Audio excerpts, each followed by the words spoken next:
අද Bitcoin update එක crypto daily channel එකට හැමෝම සාදරයෙන් පිළිගන්නවා. මේ දවස්වල බිට්කොයින් අප්ඩේට්ස් කිව්වම අපි අනිවාර්යෙන් වෝ එකත් එක්ක තමයි කතා කරන්නේ. ඉතින් අද දවසේ මට පොඩි නියුට්‍රල් සිටුේෂන් එකක් තමයි ගේන්න පුළුවන් වෙන්නේ අප්ඩේට් එකක් විදියට. ඒ නිසා මම මේක බිට්කොයින් අප්ඩේට් එකක් විදියට ගේනවා. අපි දන්නවා අවසාන වශයෙන් ට්‍රම්ප් වඩි ස්ටේට්මන්ට් එකක් කරා. ඒ ස්ටේට්මන්ට් එකකින් කියවුනේ වෝ එක తాවකාලිකව හෝල්ඩ් කරනවා වගේ අයිඩියා එකක්. එතකොට ඩිස්කෂන්ස් මේ වෙනකොට යනවා කියලා අයිඩියක් එතකොම අද දවසේ මෙහෙම අයිඩියක් එනවා we won the war කියලා. ඉතින් ඒ පොයින්ට් එක එච්චරම සුදුසු නෑ කියලා මම විශ්වාස කරනවා. මොකද ඉරාන් සයිඩ් එකෙන් කියනවා කොහොමදත් යාලා මේ විදිහට කිසිම ඇග්‍රීමන්ට්ස් වලටවත් ඩිස්කෂන්ස් වලටවත් කියලා නෑ. එතකොට මේක තනිකරම මේ ට්‍රම්ප්ගේ මැනිපියුලේෂන් එකක් වගේ තමයි මට පේන්නේ. මැනිපියුලේෂන්ස් ගැන කතා කරද්දී අපි යමු ඔයිල් chart එකට. මුලින්ම ඔයිල් chart එකේ ඔයාලට බලා ගන්න පුළුවන් channel එක break කරලා පහළට අවිල්ලා තියෙනවා. මං ඇඳගත්ත channel එක සාමාන්‍යයෙන් 90-100 area එක තමයි තිබ්බේ. එක්සැක්ට් නෙමෙයි රෆ්ලි මම ඩ්‍රෝ කරගත්තේ.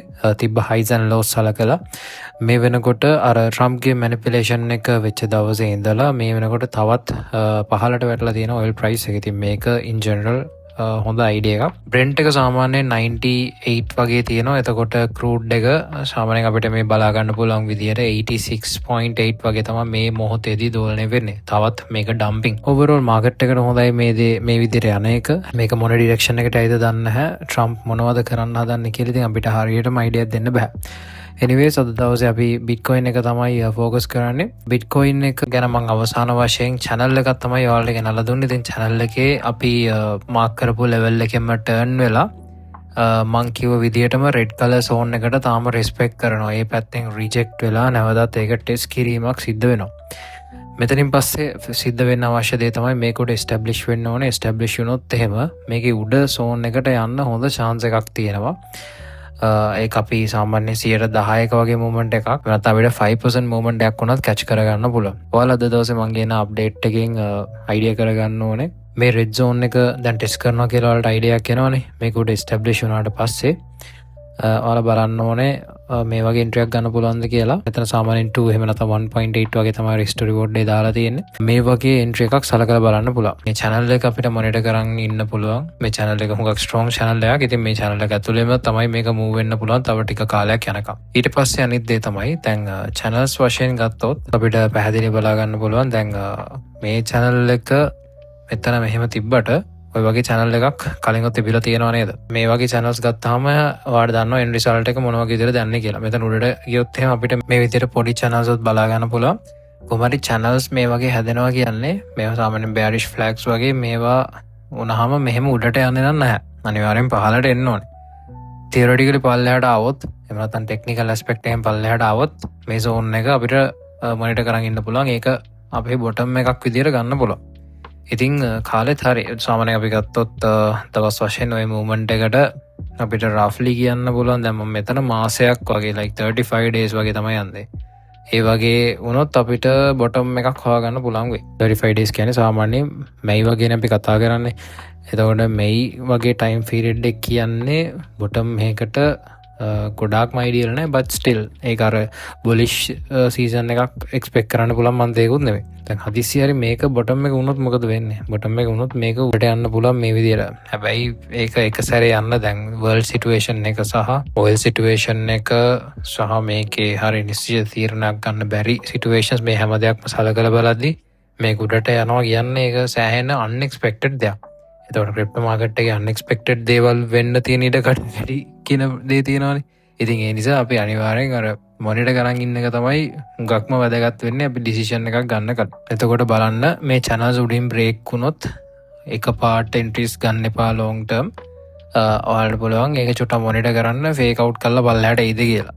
ඉතින් අපිට expect කරන්න පුළුවන් දේ තමයි පල්ලයට පොඩ්ඩක් කඩාගෙන වැටෙයිද කියන එක මේ level එකකට touch කරන්න. ඉතින් මම කැමති ඇත්තටම මේ level එක touch කරනවා නම් මේ 50s වලට එනවා නම් එතනින් turn වෙයිද නැද්ද ඒවට අපි ඉස්සරහට බලන්න පුළුවන්. දැන් මේම මම line එකක් හදලා තියෙන්නේ මේක අපිට ignore කරන්න බැරි level එකේ possibility එකක් තියෙනවා. ඔයාලා තේරෙනවනේ දැන් ගොඩක් කට්ටිය expect කරන්න මේක මෙතනින් එක leg එකක් පල්ලයට යන්න. අන්න ඒ නිසා තමයි මම මේ වගේ එකක් ඇඳලා තියෙන්නේ. ඉතින් ඔයාලත් ඒ අයිඩියා එක පොඩ්ඩක් කොලරියන් ඉන්න මෙහෙම දෙයක් වෙන්න පුළුවන් කියලා. ඉතින් මේ bullish movement එක සමහර විට ට්‍රම්ප් කතා කරපු දේවල්ුත් පදනම් වෙන්නේ නැති කොහොම හරි ටෙක්නිකලි ඔන් පොයින්ට් මේ දේවල් ටික වැඩ කරලා තියෙනවා. ඉතින් මම කිව්වා වගේ නැවතත් මතක් කරනවා මේ රෙඩ් zone එක මොනිටර් කරන් ඉන්න උඩ එස්ටැබ්ලිෂ් වුණොත් පොඩි එන්ට්‍රීස් ගන්න. මොකද මේ පොඩි එන්ට්‍රීස් වලින් ඔයාලා ගන්න ගේන් එකක් තමයි නැත්තම් ලොන්ග් ටර්ම් එන්ට්‍රීස් බලන්න ඉන්න එපා. මොකද තේරුමක් නැහැනේ. මම කලින්වත් මේක එක්ස්ප්ලেইন කරා.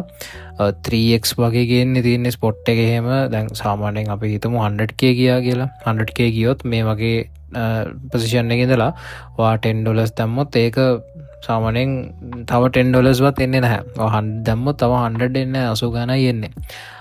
ඉතින් in case මේක 150 වගේ level එකකට ගියත් එතකොටත් ඉතින් ඔයාලට මට කියන්න තියෙන්නේ 100 දැම්මත් ඒක 1000ක් වෙන්නේ නැහැ. ඒ නිසා අර ඒ යන ටයිම් පීරියඩ් එකේ ස්ට්‍රෙස් එක, ඒ වර්ක් එක, ඒ හැම දෙයක් එක්කම බලද්දි ඒක ඉන් වෙන්න ඊට වඩා ලේසි. ඔයාගේ 100 තියෙනවා නම් ඒකේ 10 කෑලි වලින් හරි 5 කෑලි වලින් හරි මෙන්න මේ වගේ පොඩි ට්‍රේඩ්ස් ගන්න try කරන්න බිට්කොයින් එකේ උනා. අපි ඕල්ට් කොයින්ස් චුට්ටක් ටච් කරගෙන යමු. ඉතින් මේ දවස්වල අපි මොනිටර් කරන් ඉන්න එක තමයි සයිරන්. කාට හරි කුතුහලයක් තියෙනවා නම් සයිරන් ගැන රෆ්ලි අයිඩියා එකක් දෙන්න. සයිරන් එක ඇවිල්ලා ඔයාලට පේනවා අද ඊයේ පටන් ගත්ත ප්‍රොජෙක්ට් එකක් නෙවෙයි. ඒක පළවෙනි කාරණාව. හැබැයි මේක රීමොඩල් කරා. ඒකක් පිළිගන්න එපා. අපි monthly chart එක ගත්තොත් එහෙම මේක මාර්ච් වල තමයි ෆස්ට් කැන්ඩල් එක මේකේ තියෙන්නේ. මට මේකේ start dates exactly මට මතක නැහැ. හරි. හැබැයි මේක රීමෝඩලිං සිද්ධ වුණේ ළඟදී. ඒක තමයි අපිට ඉම්පෝර්ටන්ට් දේ. ඉතින් මේක රීමෝඩල් කරේ සාමාන්‍යයෙන් AI plus DeFi. මම අර මුලින්ම වීඩියෝස් වල එහෙම නැත්නම් අවුරුද්ද මුලදී මම කිව්වා මේ අවුරුද්ද යන නැරටිව්ස් මොනවද? Artificial Intelligence, DEXs පැත්තේ එහෙම නැත්නම් Decentralization ඔය දේවල්. ඒ වගේම සමහර මීම් ටෝකන්ස් ඔය ටික තමයි මම ප්‍රධාන වශයෙන් කිව්වේ.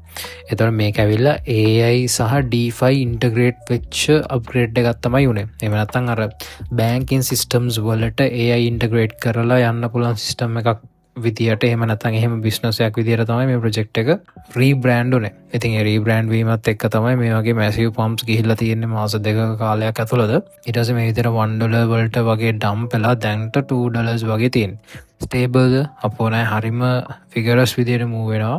හරිම පරිස්සම් වෙන්න ඕනේ. මේකේ පොඩි ටයිම් ෆ්‍රේම්ස් වල බලන්න පුළුවන් එකපාරට කඩාගෙන විදිනවා මේ පොඩි ටයිම් 15 ටයිම් ෆ්‍රේම්ස් වල මේ වගේ අයිසොලේට් වෙලා ඊට පස්සේ එකපාරට බ්‍රේක් ඩවුන් වෙනවා. ඉතින් ඔය වගේ මේ ඩල් මොමන්ට්ස් තිබිලා ඊට පස්සේ එකපාරට පම්ප් වෙනවා. මේවා ට්‍රේඩ් කරනවා කියන්නේ මාරම රිස්කි. මම හුඟක් වෙලාවට ස්කැල්ප්ස් මොන හරි ගත්තා මිසක් long term hodling එහෙම නැත්නම් long term trades, day trades මේ වගේ නම් use කරන්නේ නැහැ. ඊට අමතරව quant එක චුට්ටක් mention කරන්න ඕනේ. quant එක පොඩ්ඩක් monitor කරන්න අනිවාර්යෙන්. ඒක පොඩි ස්ට්‍රක්චර් එක චේන්ජ් වෙනවා පොඩ්ඩක් බුලිෂ් පැත්තට. මම මේ රන් එක ගැන කියන පොඩි රන් එකක් යන්න හදනවා. එතකොට අපි මේ මාක් කරලා තියෙන levels චුට්ටක් බලන්න වෙනවා. මම මේ ගැන old coin updates වලින් ඔයාලට update එකක් ගේන්නම්. හරි දැනට පොඩ්ඩක් monitor කරන් ඉන්න. මේකේ movements යන නිසා පොඩ්ඩක් mention කරේ. ඔයාලට ඒක ගැන idea එකක් ගන්න පුළුවන් කියලා. right. ඉතින් bitcoin update එක ඔය වගේ දෙයක් තමයි තියෙන්නේ. අර කියපු දේවල් අනිවාර්යෙන් monitor කරන්න. අපි බලමු මොන ඩිරෙක්ෂන් එකටද මේක මූව් වෙන්නේ කියලා. ඉන්ටරෙස්ටිං. ඉතින් ඔය ටික තමයි අද දවසේ ෂෙයා කරන්න තියෙන්නේ. එහෙනම් අපි නැවතත් අලුත් වීඩියෝ එකකින් ඉස්සරහට හම්බෙමු.